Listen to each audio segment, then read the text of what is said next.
What's going on, everybody? Welcome to the Rise and Sun podcast. I'm Dean Howell.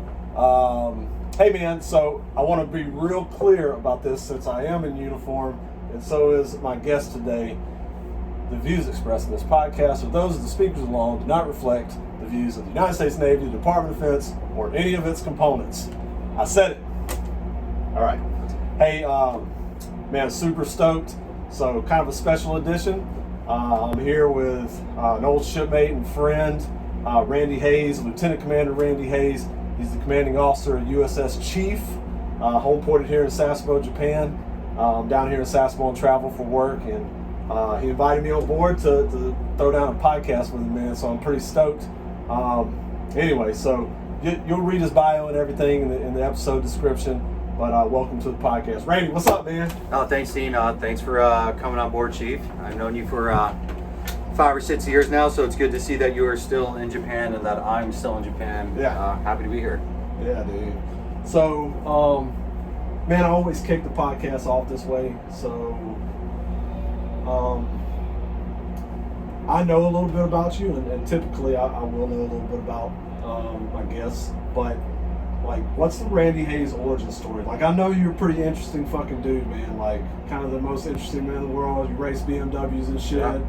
But you didn't have like a really typical path to get to this point. And I don't know a lot about like your childhood and stuff, man. I'm interested to hear about it. Yeah, so grew up in Long Island, New York. Lived on the South Shore pretty much going to college. Catholic elementary school, Catholic high school. Yeah. Did ROTC at S.U.N.Y Maritime in the Bronx. Big Yankees fan, so went to a lot of Yankee games while I was there. During high school and college, I worked a couple different jobs, all the way from selling Cutco knives until I tapped that resource. I couldn't, say any more of my friends' parents buy them from me.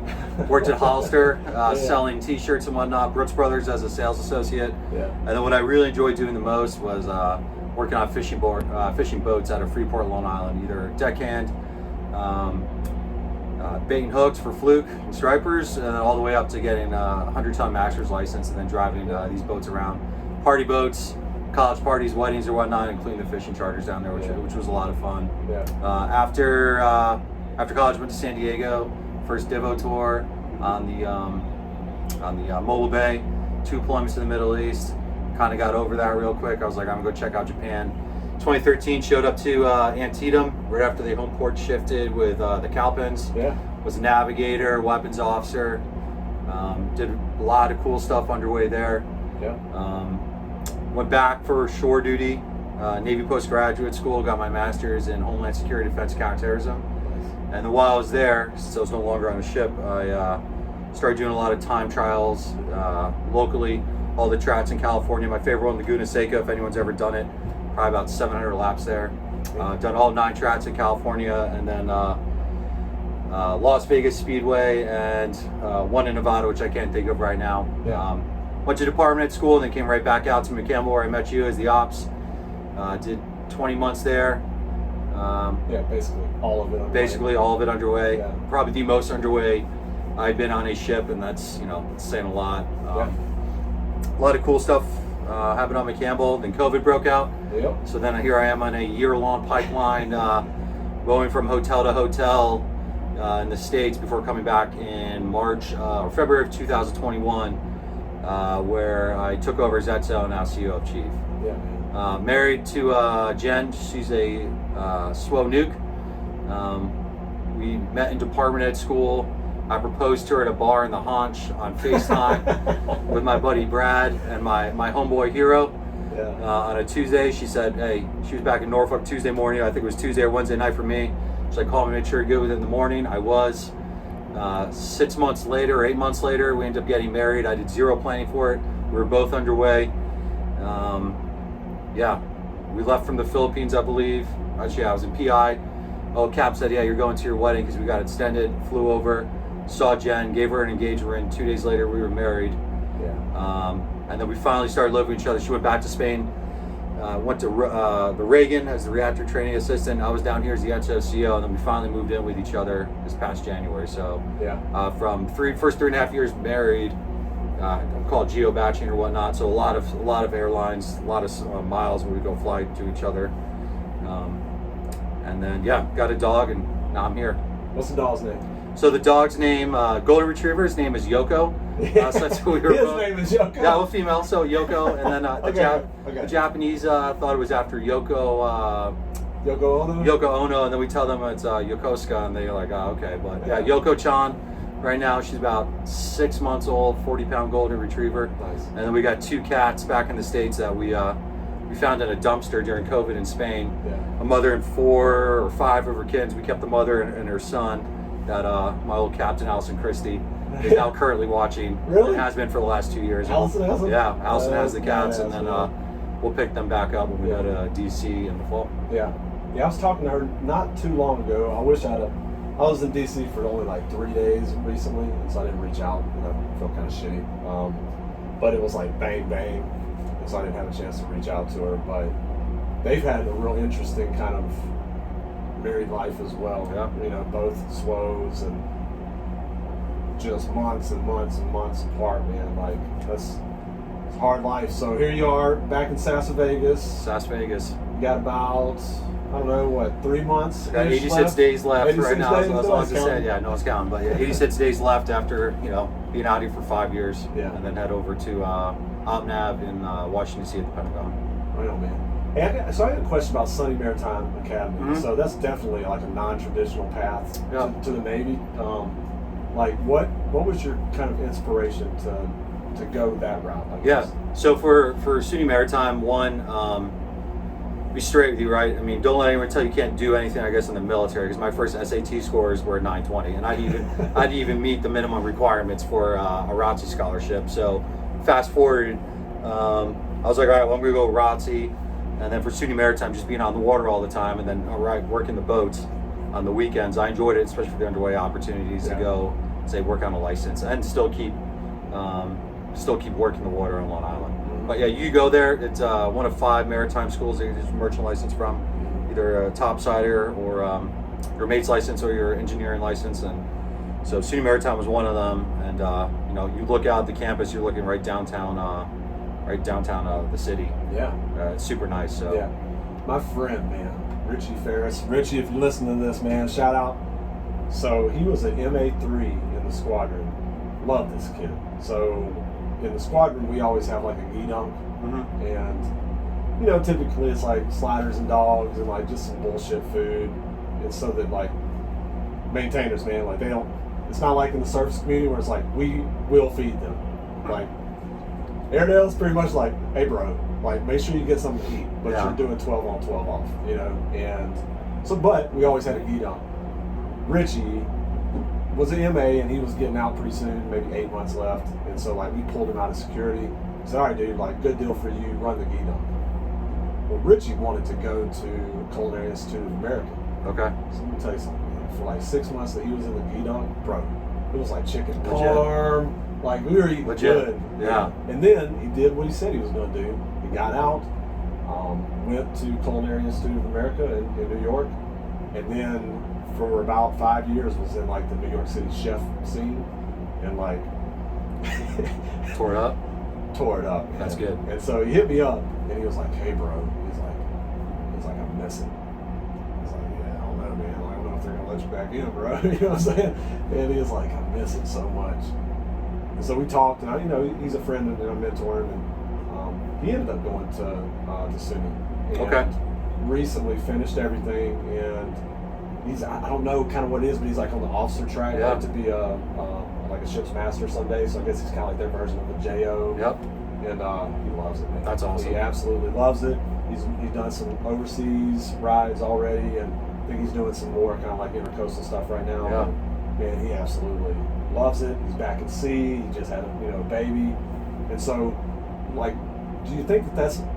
It's not like I said, it's a non-traditional path. Sure. Do you think it kind of better prepares you in a way for being a SWO? So it definitely, I would definitely say, you're doing more so than like your normal ROTC guys, right? You have to go through navigation rules of road training, STCW requirements or whatnot, which I'm dropping the name on for the Coast Guard requirements. But Yeah, there's definitely nuances between how SWOs do stuff, or surface-sized Navy and the Merchant Marine does stuff. At the end of the day, everyone's a professional mariner. We do things a little differently. I'd say the biggest thing for me, what I noticed, was boards, maneuvering boards. We put our ship in the center. They put, well, the way I was learned, it was the other ship in the center, and how you just plot it. So a couple things were a little different, like doing the OD type stuff or conning officer. Yeah. But it definitely sets you up. And one of the cool experience I had was one of my buddy John Stoltz. He was 1 year, so he graduated in 11. I graduated in 10. He was actually out here in Sasebo as the master of the Pecos. Yeah. So like he's hanging out, he's doing his thing. He's the CEO of the Pecos. He's a reserve lieutenant. Yeah. And has that responsibility of a 31-year-old, 32-year-old, leading some older guys. So I think it's definitely a cool experience. You definitely get that sea time. He was underway a lot, kind of like we are, and that op tempo is still pretty high. But that's not the only thing you do. I have a bunch of buddies that are. They're doing tugs up and down the Mississippi, kind of intercoastal type stuff. And I have a couple guys that make really good money. Yeah. The tug guys make a lot of money, and a couple guys are trying to sit for their New York City harbor license, and those guys are making a ton of money just to be harbor pilots, right? In New York. And a couple of buddies who are just like, all right, cool, I'm going to go do like cruise lines. Yeah. And they're on the cruise then. That's, probably what I've been told, not the best, but they enjoyed and hit all the different ports type deal. So it's definitely a unique experience. Place, probably great living accommodations, For sure. By the way, I'm pretty impressed. If I didn't mention this, that we are actually in the commanding officer's cabin on board USS Chief right now. Hey man, like it's pretty well laid out. It's man. It's not bad for an older ship. It's nice, man. Like it's bigger than XOs on the DDG. For sure. And I get 2 portholes, which also you have windows. And I have windows, which is nice, especially underway. It's you don't have that on destroyer. You have them on cruisers, the portholes, right? But this was definitely a nice touch. I'm having it here, and it's all wood, right? So wooden ship, and the entire room. So let's talk about the Chief real quick, because obviously it's special to this. I mean, being the commanding officer, that the Chief is super special to the Navy Chiefs mess. So like, I feel pretty honored actually to be doing this podcast with you. It's pretty fucking dope, right? But like, you kind of know the background of this thing, I would imagine, right? You mind sharing a little bit of that with us, like kind of like how the Chief came to be?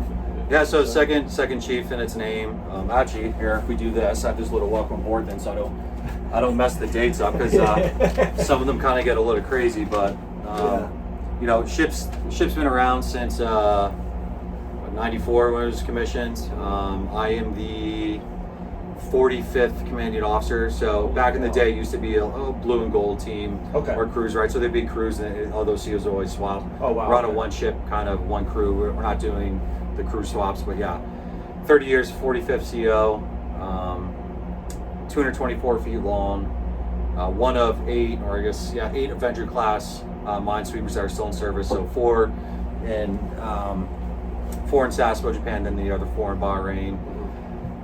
Like you said, but we get a lot of, especially we get visiting ships here. We get the entire Chiefs mess coming on board, and I'm just kind of like, hey, whatever. It was a cool experience when we went up to Yokosuka last year during was it Chief Pride Day, I believe. Yeah. And we had all the guys come down from Atsugi, Yokota. They were all busting down because they heard we were pulling in. I just so happened to pull in on the right week. Yeah. And I'm walking around the ship, and there's like, it looks like a school trip tour. There was about maybe 300 selects, all from Yoko, and then all these other buses, whatever, right? Yeah. Rolling through, and I was like, it's pretty cool, because it does. I mean, it's a cool place to be on. The guys get it, but even more so, the guys get selected for Chief that make it on Chief. I mean, they're pretty stoked about it. So, absolutely. I mean, it is definitely a huge honor for them, even for me, right, to be the CEO of the Chief, because the other sweeps are pretty cool. Yeah. They all have other cool names, but Chief definitely stands out. Yeah. Definitely inside of the Navy. Yeah, I think, man, like, and I'll just, I don't know, flatter you a little bit here. As a command master chief and being in chief mess since 2008, there couldn't have been a better selection to be the CEO of this ship, man. Because like, we like you. Does that make sense? Yeah, no, I appreciate appreciate you've always been a cool dude. You always were very down to earth as an OPSO. Us out smoking cigarettes. Yeah. Like, one after the other, at times. I remember one time I was like, man, why am I smoking so much? We smoked a lot. We smoked a lot, Yeah. right? You mean Matt Lonnebaugh. Lonnebaugh. Yeah. And then he ended up in the hospital. But whatever. Right. But no, man, like it's really nice for, and I'm speaking for myself and a lot of people that I've talked to about this, like, it was really cool to find out that you were selected to be the CO of Chief. Yep. We knew that you were going to early command, but the fact that you got Chief was like, it's pretty fucking cool. So here's a cool story, and not to throw shade at this, but here I'm standing TAO on McCampbell. It was 2019, I found out. Pat Sullivan comes down, and I was like, man, you must have caught me smoking or something. Like, I must have, you know, whatever, go do my thing. Hey, Brad, watch this for a second. I'm not condoning that, but he came down and handed me his command at C-Pen, and it was on Chief Penning Day. Found out, he told me I was going to the Chief, and I go to him, what is that? Because I didn't know what the USS Chief was, right? I was like, what is that, a PC? Is that a minesweeper? He's like, yeah, you're going to a minesweeper. It's a minesweeper in Sasebo, right? And my entire career, you know, you don't really talk about mine warfare or these assets because I've just been Aegis gone. You loved it because you did it, right? You get excited about it. And I'm like, man, I don't really care, right? Okay, you're telling me stuff like I don't know what this means. We don't do it. I'll be able to find out on Chief Penning Day. I'm a Campbell from another CO who he had Avengers, so number 1. We're the last one, number 14. It was pretty cool, unique experience. Yeah, I think that it's a special ship. I mean, so I don't know if you know Mick Pine, Dwayne Bushy. So Chief was commissioned when he was Mick Pine. Okay. And so for the commissioning ceremony, a lot of nonprofits kind of, you know, they contribute to the funds for those commissioning ceremonies. The Navy doesn't foot that whole bill. And there was leftover funding from the commissioning ceremony for USS Chief. And what he did as Mick Pine was he took that and whatever leftover funding at that point was probably about $20,000 or something. It wasn't much, but he took that money and sunk it into and created the Chief Petty Officer Scholarship. And to date, well over $1 million worth of scholarships have been given as a result of that. And you know, that's kind of a legacy of this ship. Is that, like, it's, you know, even to this day, dependents, spouses, kids of you know, chiefs are having their school paid for, you know, from the commissioning ceremony of this ship. So, like, its legacy just, like, continues to give and grow, right? Like, someday they're going to decom this thing. It's going to be a sad day, man. Like, they better have plans for something else, like name a fucking LCS or a fucking Chief or something, because the day that there's not a USS Chief is going to be kind of a sad day in the Navy, you know, for the chiefs and stuff like that. We also did locally here. My command senior chief started a local scholarship for the local high school, basically because we sell a bunch of coins and memorabilia right now from other chiefs that are coming through. And we ended up giving away, I want to say, close to over $2,000 before people applied. We got them all money, so I mean, we're definitely giving back to the community. The Chiefs Mess is always giving back to the ship, and a lot of our events, right? Small ship don't have like a MWR locker, right? It's not really a thing. So a lot of the funding that we get for our holiday parties or whatever we do, picnics, MWR stuff, really comes from the Chiefs Mess, which is still giving back. Community and then both on board too. So that's awesome, man. Yeah, I saw the pictures you put on Facebook. I think it was last week where you had like 8 American flags flying. We did. So so I'm just minding my business, and so Nimitz pulls in, and that's what it was. Yeah, we got maybe 130 flag requests. Holy cow! Right? Yeah, we're limited on our duty section personnel, so you know, getting that many out for the time when the Nimitz was here, they're like, hey, can we just throw as many as up as we can? I was like, pretty sure there's no instruction that says you can't fly that many. You have to fly one. So my PO, my buddy Sean, our combo, was like, hey, we have this picture. Can we post it? I was like, man, whatever. I guess it's kind of funny to me the way it looks, but it would probably get some attention. Anyways, it's like 2,500 likes, and then from that picture alone, shared over 180 times or something, and then by mostly all chiefs or chief petty officer associations or whatnot. And then the flag requests start flying in even more. So all I'm just doing is like my command senior chief comes down, I sign these things out. But it's cool. One thing I didn't talk about in the beginning was, I guess why I'm here, but so kid, 8th grade, 9/11 happens, Long Island, New York. How old were you? 8th grade. Okay. So 13. Okay. 2001, 13 years old. So, you know, can't really do much as a kid, but, you know, a lot of 44, I remember this number specifically, 44 parents died in my town alone.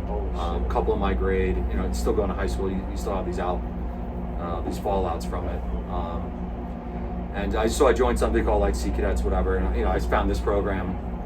And I was doing that all the way through high school. It was a really cool thing I just got the area to get a flag request was a unit in New York emailed to have 4 of their flags for 4 of their senior graduates. I think there was 3 chief petty officers and then 1 third class in the Sea Cadets was like, hey, can you fly some flags for us for their instructor? He's a retired mass chief. I was like, no problem.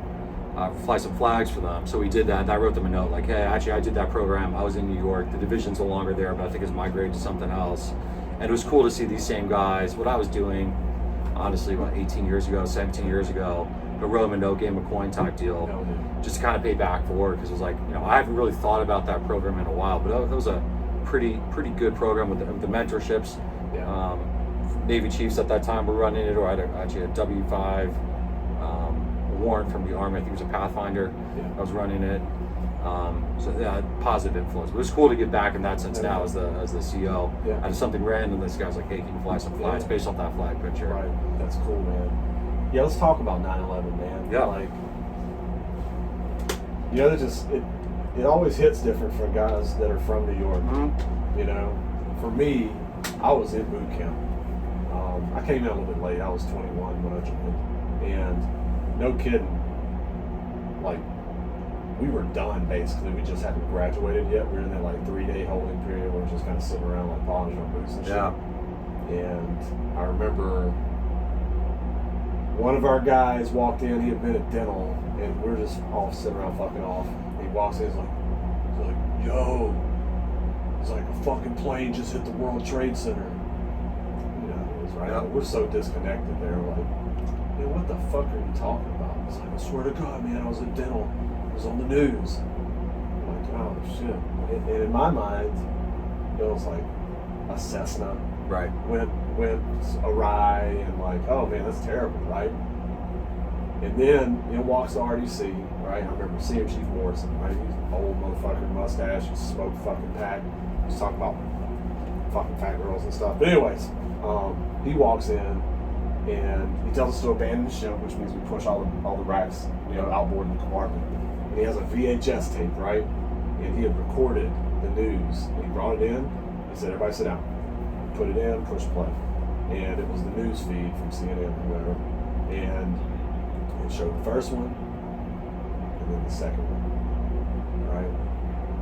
And fucking silence in that compartment, right? Like, but everybody's thinking, what the fuck, right? But Senior Chief fucking Morrison, being the asshole he is, you know what he says? He goes, well, I guess everybody's getting a medal. Right? Yeah. He's talking about National Defense Service Yeah. medal. I guess all you fuckers are getting a medal. And, you know, but I remember, like, we had to go call our families, don't come, but then they canceled all the flights anyway, so they couldn't. So when we walked at boot camp, it was in front of a complete, like, it was empty. It was just us. There was no, like, there's these huge stands, Right. completely fucking empty, and we just passed a review in front of nobody. And then we took buses to all of our different A schools. We didn't fly anywhere. So I took a bus 16 hours from, you know, from Great Lakes down to Meridian, Mississippi, where my A school was. People went to Dam Neck and you know, wherever the A schools are. So that was kind of my 9/11 experience, man. But again, like for New York guys, it hits a little different. I'm sure you remember exactly where you were. Yeah, I mean, I would say the biggest takeaway from 9/11 was where I live specifically. You'd always have either planes going to LaGuardia or JFK. So flying in New York, come from the South Shore for the most part, and you're flying over like either LaGuardia or JFK. So right after no planes, right? So that was the eerie thing. There was no planes, and the immediate notifications were, you know, you're getting a line of kids getting called to either principal's office or wherever it was. It was like, hey, we can't get in contact with your parents because they either one work in the city or they work at the Twin Towers. It was kind of awkward, right? So you're just standing there like, hey man, what's going on? I'd say the 8th grade, you probably are smart enough to kind of catch on, again, without having iPhones and all and everything that has right now. Yeah.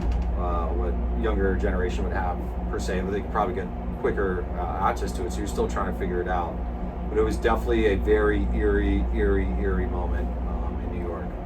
Fast forward a couple days, you know, there's still that lots of community, like huge community at this point, right? So whatever differences people had, that community is now coming together. There was not a free pass or an underway overpass or whatever, or store or house on Long Island that didn't have a flag.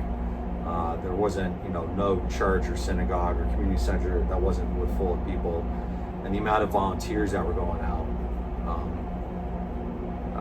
from the island to the city to kind of help, right? Because it was just chaos. It was, you know, you'd see the smoke from pretty much where I lived on the island. I was only about 30 minutes away from the city, so but that initial response, and that carried on for, you know, a very long time. I'd say driving up from so going from Long Island to the Bronx, you would take the Throttle Neck. It's the bridge that we took all the time when I go to visit my older brother in Connecticut. And I remember as a kid, you drive by, you look downtown New York, you see the Twin Towers, right? And then you know, 8th grade happens, you know, November, December, going up for Christmas, right? And they're gone, right? And then it immediately changed the atmosphere of New York, and kind of that skyline. So fast forward to where we are now, you know, seeing what's it, One World Trade, the new building. You know, if no one's ever been down there, I recommend going down and seeing the actual memorial to it, because it is a big deal. It's still, I still have friends to this day, you know, who their parents were probably my age now, mid-30s, who passed, and something like that. It just kind of hit home. But that was definitely the driving factor to saying, all right, hey, this is kind of what I want to do in my life. Because I always enjoyed being on the water. I remember watching after the show was like Jag. Advocate General. Yeah. So that dude's pretty cool. He's flying Tomcats and like he's a lawyer. I was like, you know, you're impressionable young kid. I was like, man, I could do that, right? So let me go check this out. But then, like, you know, kind of 9/11 happened. So it's like, you know, as a young kid, you try to rationalize, hey, what was going on or why this happened. You don't really understand. Yeah. But as time kept going on, you know, I had cousins that were that joined, right, Army, rolling through tanks through Baghdad. Younger brother was engineer in the Army. He deployed maybe 5 years ago. Did his kind of tour and, you know, kind of came back. So has an impact on why I'm here today. Right. Yeah. Yeah. I mean, I remember. This is my first duty station right here at Sasebo Japan. Yeah. And we used to park Essex right here inside of India Basin, right over there where who's in their Vale right now? It's not Pioneer. Oh, it's Pile. Right there. Yeah. So, anyways, that seawall right there, man, that's where we used to park Essex. And I remember showing up here late at night. They dropped me off at the wrong fucking ECP. So like they dropped me off at that ECP all the way down there. I had 2 sea bags. This new SRF building wasn't here. It was like that older one right there. Yep. So I had to walk all the way around that with 2 sea bags. Then this ECP was open, and then like the sponsorship was a complete shit show. Like, Can't imagine. it was a disaster, dude. Yeah. But I will say this, like I got here, I don't know, maybe the 21st of November of 01. Like not that weekend, but the following weekend, I was 100% full go. Yeah, it's a good time. Yeah, it's fun, man. So I'm not going to ask you to like show us, but you just recently got some new ink, didn't you? Yeah, so I want to hear about that because you were going to Osaka.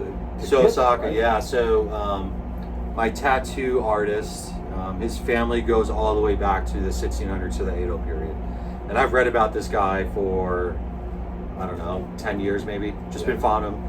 Osaka, obviously, big tattoo. Tattoo area, right, in Japan. Yeah, big history there. Massive history, right? Yeah. For a lot of reasons. For a lot of reasons, but I mean, you know, I would say the Navy's policies in terms of, you know, whatever with tattoos, there's always been a taboo for officers, for the most part. True. Not prior enlisted officers, true. right? That's true. So I was like, all right, my tattoos originally were kind of like on my back. I got one, like a Mariner's Cross. Did one on my leg, koi fish, back in the day. I got a dragon here now. in his old style from his family style colors from like the 1600s. Yeah. And I got a samurai here, Yep. and then Osaka Castle on this arm. yeah. So I'm like kind of fully bought in with these tattoos, but Yeah. all traditional colors, not doing the old school. Yeah. Even though an option, I Mhm. kind of Yeah. that would take a lot of time, Yeah. but yeah, I mean it's been a good experience. I'd say with the tattoo, do one more before I leave, Yeah. which would be nice as a parting gift for myself. But Yeah. I'm kind of committed to that shop and specifically that artist. Yeah. A lot of history there. So why do you love Osaka? So we were talking offline Yeah. before we got started, and like I've been all over Japan. I've been stationed at all of our bases essentially, and for me, my favorite city in Japan is Fukuoka. Yep. I fucking love that place, right? For a variety of reasons. The people are friendly, the drinks are fucking strong, food is delicious, big wide streets, and it's laid out nicely. It doesn't feel like a crammed up, Japanese city like Tokyo does or Kamakura, like it just feels like a bustling, like vibrant city, right? And that's why I love Fukuoka, right? Why, like, kind of, you said Osaka's your favorite. Favorite. Why? Like, So- why do you love it? So when I first go into Osaka, not as many opportunities back in the day. But my first trip there was in 2013, and I really enjoyed like the downtown party area of Osaka. Mhm. 24, 25 years old, single, doing a lot of Roppongi trips back in the Yeah. day, taking the last train, whatever, right? Or the first train. Or the first train, however, mostly the first train back to the brunch, all right? All you can drink mimosas Sunday Yeah. for $20. Yeah. Right back to sleeping off till Monday, right? Yeah. But with Osaka, I've noticed it was kind of the old school. What I really like to do, and I keep doing it all the time, is I hit up like the castle. I'm a big fan of like Osaka Castle.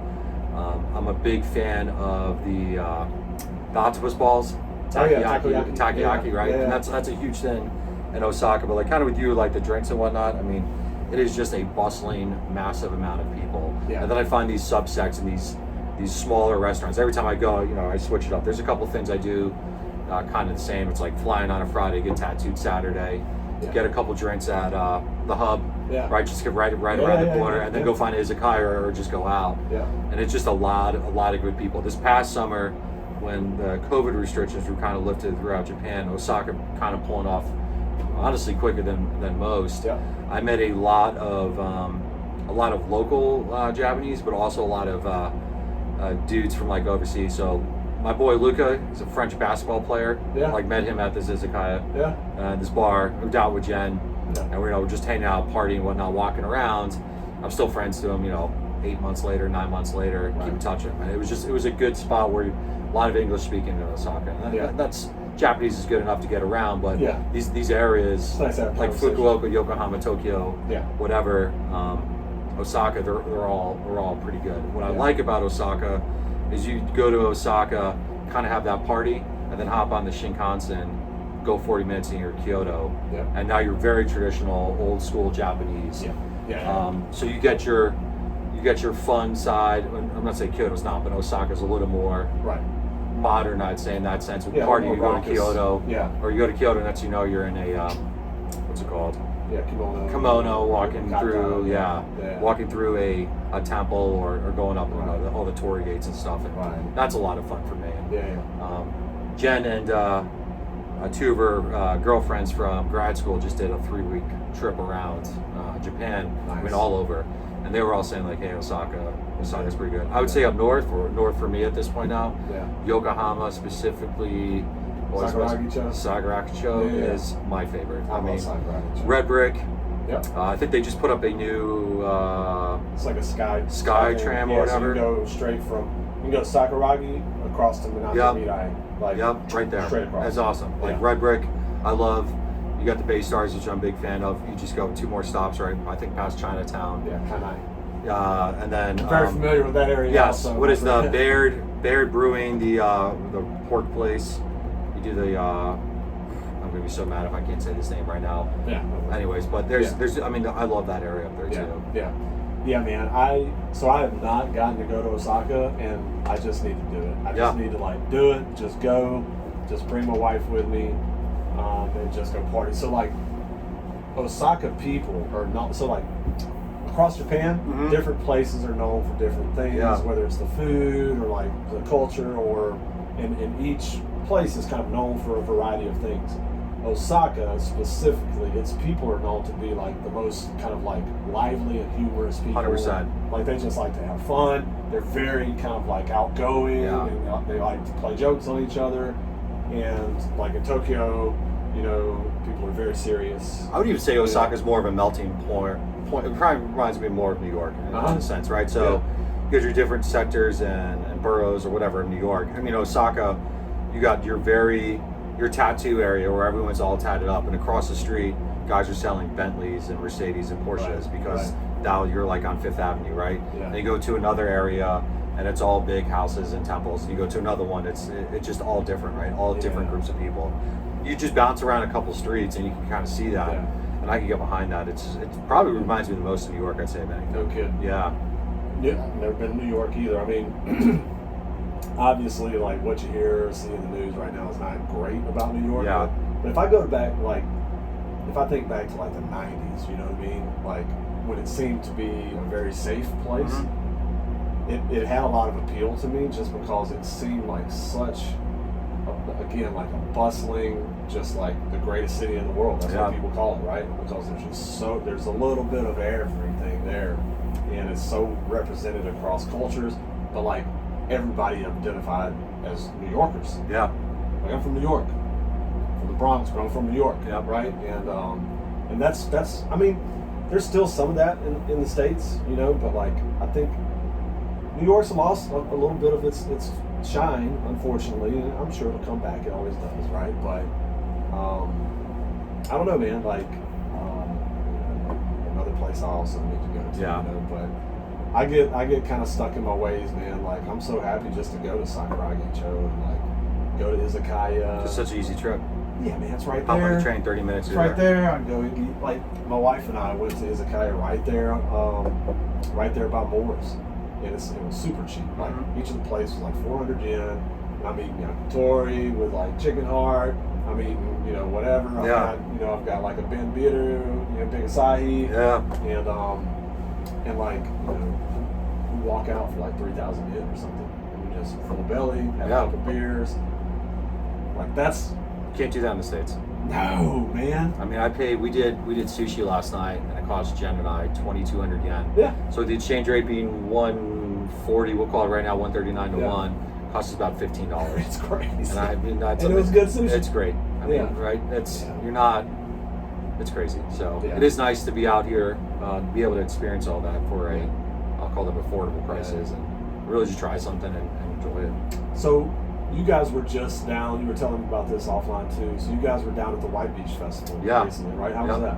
So, first time they did the White Beach Festival in 3 years due to COVID, right? So, we went down there, kind of last minute tasking, like, hey, we're going to swap you from going here to go do this festival. I was like, all right, cool, I'm all about it. And to be honest, of all the CEOs that really like understand Japan and want to be out here, I'm the one. So there's like perfect tasking for that. Let's go down there and show Chief.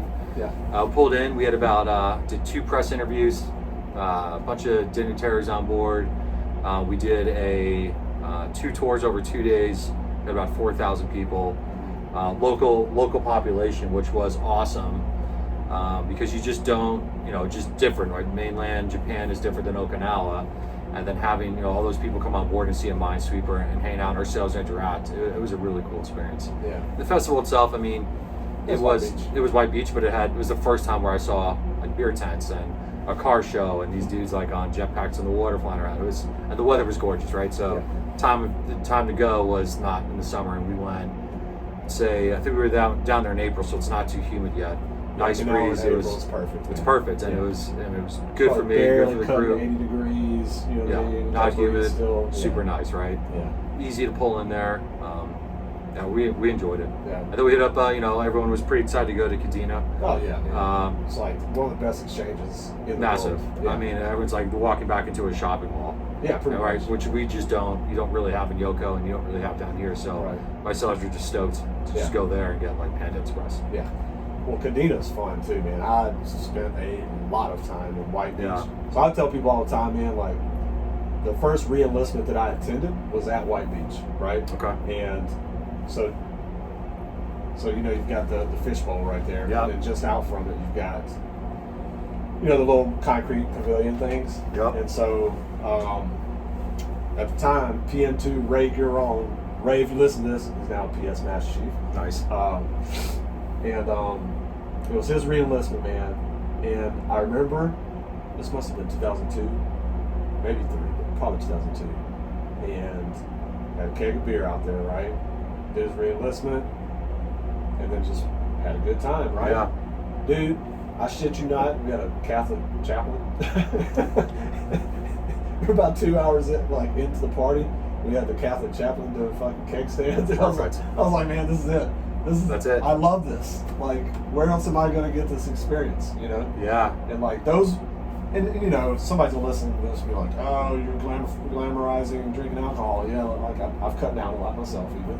But like those experiences were the thing that made it fun. Yep. You know, and like those were the things. Not necessarily like I got shit-faced drunk, or the chaplain was doing keg stands, but just the fact that like we all were having fun together. Yeah. You know? And I feel like that's kind of missing the mark on that sometimes, man. And sometimes I feel like, and I'll be a little critical of COs right here. I kind of want to get your opinion on it. Sometimes I feel like COs they kind of fucking get liquored up on their own sauce, right? Like do you have an image that you have to portray? Yeah, but you know what's a lot more endearing to your crew than whatever image is you just being your fucking self. Yeah, I would say that is. Have you found that? 100%. So what you had with me as ops, which was going out there and saying, probably taking a bigger role than I probably should have, but I didn't care, right? Well, we needed you to. But I needed to, right? But it was like, do your job. And I was joking around to say like, what is my command philosophy going to be, or kind of get into it, like to get to really react to sailors. And during my command qual board, they asked me what my philosophy would be. I'm like, man, I don't have one. Right? They're like, all right, Randy, step out. I was like, okay, I either passed or I failed. So 10 minutes later, they bring me back in. I was like, one more shot. If you were to come up with something off the top of your head, what would your command philosophy be? I said WTF. And they're looking at me like, what are you talking? I said, win, train, fight. And that was kind of my time when I could spew off the top of my head. Now, is that my command philosophy right now? No, it's not. Because I as I grew up in the 3 years, I was like, that's probably going around yelling WTF is probably gonna be a little thin. But there's definitely ways to get there and react to the crew. There is no difference between, and hard to say, but I mean, you ask the crew when you walk out of here, I'd say maturity level as ops probably a little more than when I was running around kind of relentless. Yeah.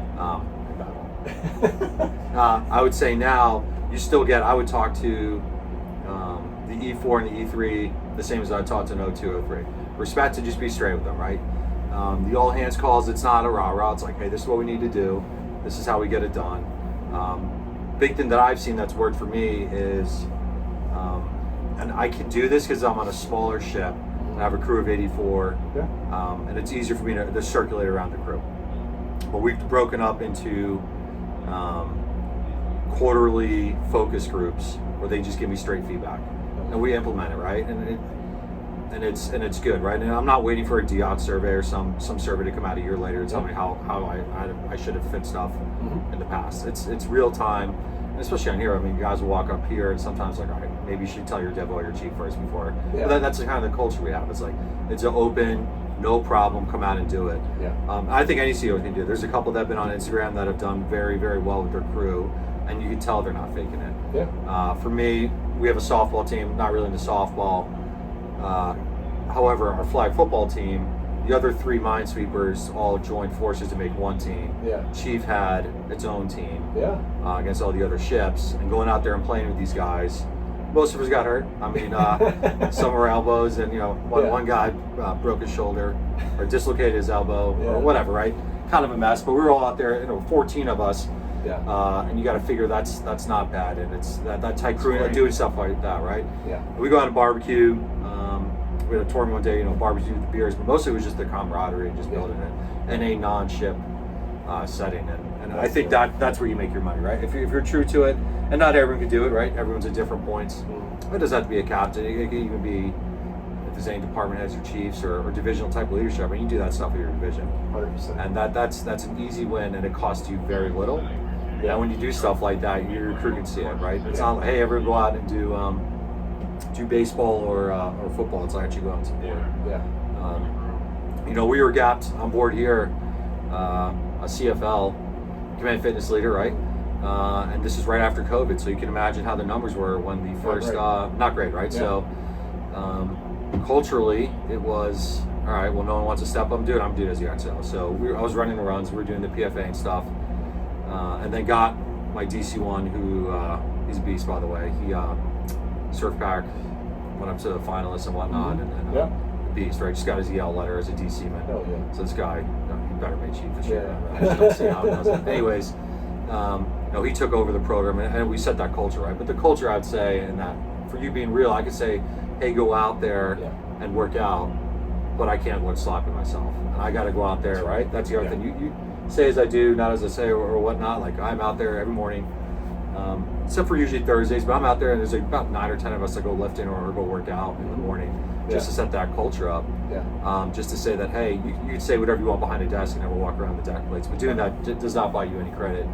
And having that appearance and being there and being truthful and actually like not lying to these dudes, it's gonna buy you dividends. Yeah.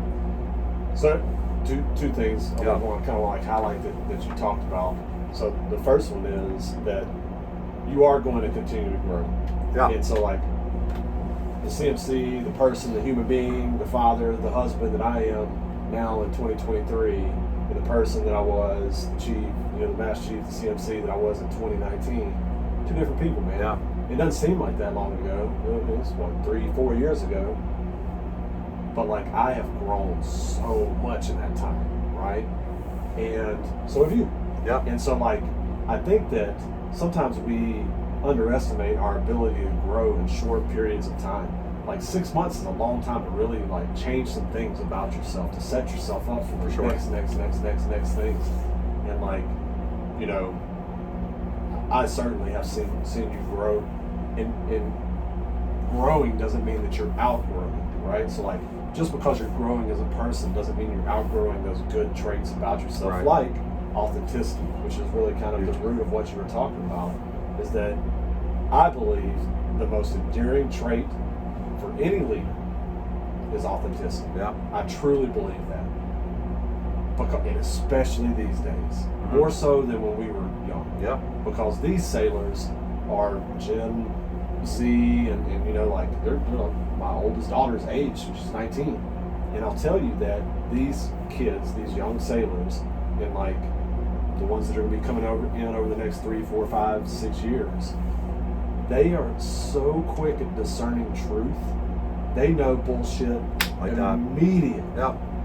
I mean, it's like it's built into their DNA, and I think it's because they've had so much exposure to bullshit via a phone that they just have a switch. And so if you're as a leader, if you're not able to be authentic and be comfortable in your skin, even if you're a nerd, right? Just be a fucking nerd, right? Like embrace whoever the fuck it is that you are.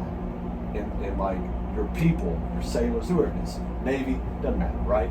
Like if people see that about you and they see that you know who you are and you're comfortable with who you are and you're okay with the fact that you're still growing, man, then your position of authority means something.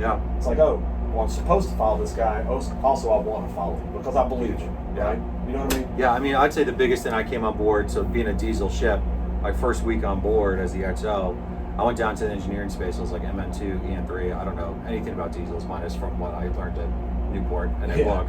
I've never, they got rid of the ship rides for these because the other ones in the States are decomped. I was like, I'm going to ask you probably some dumb questions. Besides out some of my gas turbine knowledge when I had EL 10 years ago. Teach me. And then like going in and saying, hey, like this is where we're at, then we show you, and they built that trust, like, all right, teach me and get that input from your sailors. But I have noticed, what's worked for me is I've taken stuff that I've seen successful leaders do and try to embrace that. And I've taken more of what maybe not as successful leaders have done in the past. I've gotten them in trouble and said, hey, I'm going to stay away from that. But I got to tune it into my own way. I'm not trying to imitate someone else, because if you try to go outside, I'd say, and try to be like someone else that you're not maybe comfortable with, it comes off like fake. And I'll tell you this, man. Like, I think that even at our highest levels of the military right now, that point is really being driven home. If you look at like our MCPON right now, like I've known Jim Honey for a long time, since he was the Pac Fleet Master Chief, and like, there's no airs about that dude. He is who he is. And when he shows up to speak an all hands call to sailors, the same way he shows up, you know, to talk to a group of 5 fellow Fleet Master Chiefs. That's who he is. Joanne Bass, who's the Chief Master Sergeant of the Air Force. Same thing, authentic, right? Even if you look at our new Chairman of the Joint Chiefs, General C.K. Brown, like, that dude he just is who he is. You know, he doesn't put on airs, and I think that like our culture is going to a place where that's like the price of admission. Like, you can't be a real person, even with your flaws. Like, if you put on this air that you're perfect, nobody's gonna fucking buy it. Everybody's gonna be like, okay, like, or if you're that perfect, you're a fucking loser. You don't have any experiences. You know what I mean? Yeah, for sure. Like, it's almost better these days to kind of like live in that kind of open way, because you're gonna engender more support, right? Whether it's from your people or someday maybe from customers, like, that's what they're looking for, man. They just want somebody to fucking trust. Be straight with them. Just be straight with them. You know? So, all right, man. So let's take it to this place. So, 86 days left. 85 after the day. 85 Today's after basically done. Oh, by the way, this is after working hours. It's after working hours. I know what y'all are thinking out there. So, what's next, man? What are we doing next? So what we're doing next in the short term, and then I know you don't know what's 5-10 years down the road. Like, where do you see yourself? Where do you want to be in 5-10 years from now? So I'd say short term is doing what, you know, moving from, so going back to States, specifically going to Pentagon, OPNAV staff. Doing that's going to be a great move, but like everything else, when you move from CONUS to OCONUS or whatnot, it is a pain. So my focus is the short term operations I have coming up. The long term, I'd say long term for me now, 6 months, the year, 18 months out for the ship to make sure it is squared away in terms of basic phase requirements and maintenance requirements, because a lot of people can drop that off, but it's not right. I always say my long-term problems for the ship, I got to think out at least 2 years. So I'm still doing that. Got some underway operations we need to take care of, some CMAVs this summer. But yeah, fly out in September. Jen and I are looking to buy a house in DC. Like row house type? Probably, I'd say like a townhouse in either like downtown Alexandria, Old Town. We want, that is what's pretty good if you're in mid-30s, no kids, and a dog. I was like, you know, I haven't really been down there in a while, and it seems like there's a brewery popping up on every corner, and they're all about, here, bring your dog. And I'm like, I can get behind this. So DC has become pretty fucking cool. It looks way better than what I remember it to being.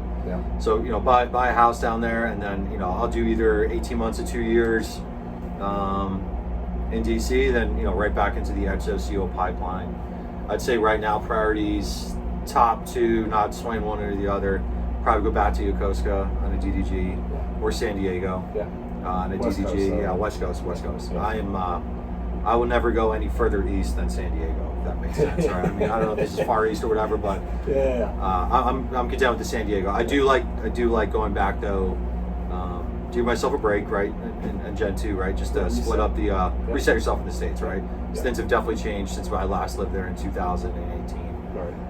After that, you know, we'll kind of see, probably a joint tour, hopefully major command.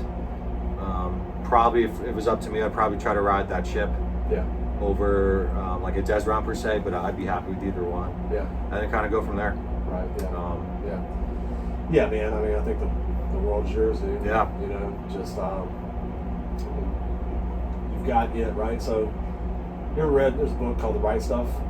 I have not. You gotta read it. Right? Okay. So it's about our early fucking rocket men, right? Our Neil Armstrong, like those guys were fucking cowboys, right?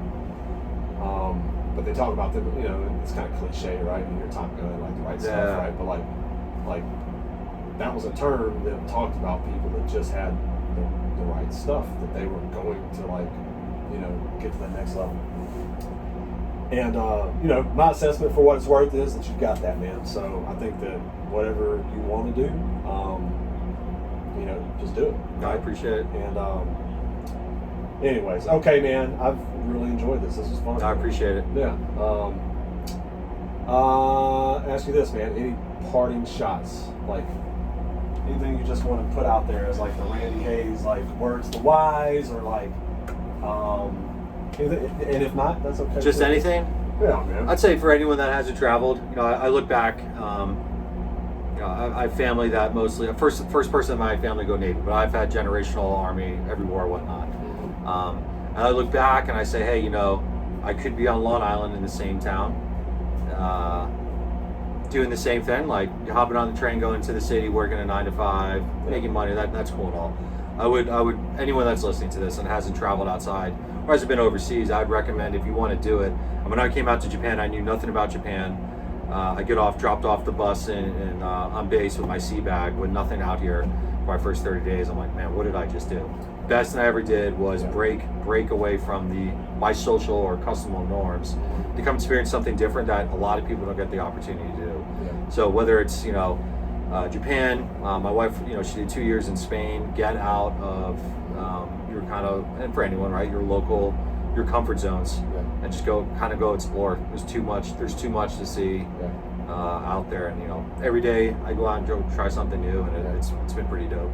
Nice. All right, dude. Well, I appreciate you. Yeah. Real proud of you, man. I mean, all of us are. You know when I say it's the biblical all of us, right? Yeah. Like, the fucking Aaron Pauls and the Matt Lauderballs, and Yeah. all of us are very proud of you, man. So, No, I appreciate it. So just keep up the good fight, man. We're all watching and cheering you on. Okay. Yeah, thanks. All right, man. Hey, so that's it, everybody. If you made it to the end, appreciate you. And do me a favor, man. Like, follow, share. Like this thing grows a little bit and the word gets out there when you do those 3 things. Like, follow, share. And I'll leave you with this. If you're trying to do things in your life, you're trying to succeed, you're trying to change your life, you just got to keep going. Like, if you stop, then you're never going to reach your fucking goals. All right? That's it. Keep rising.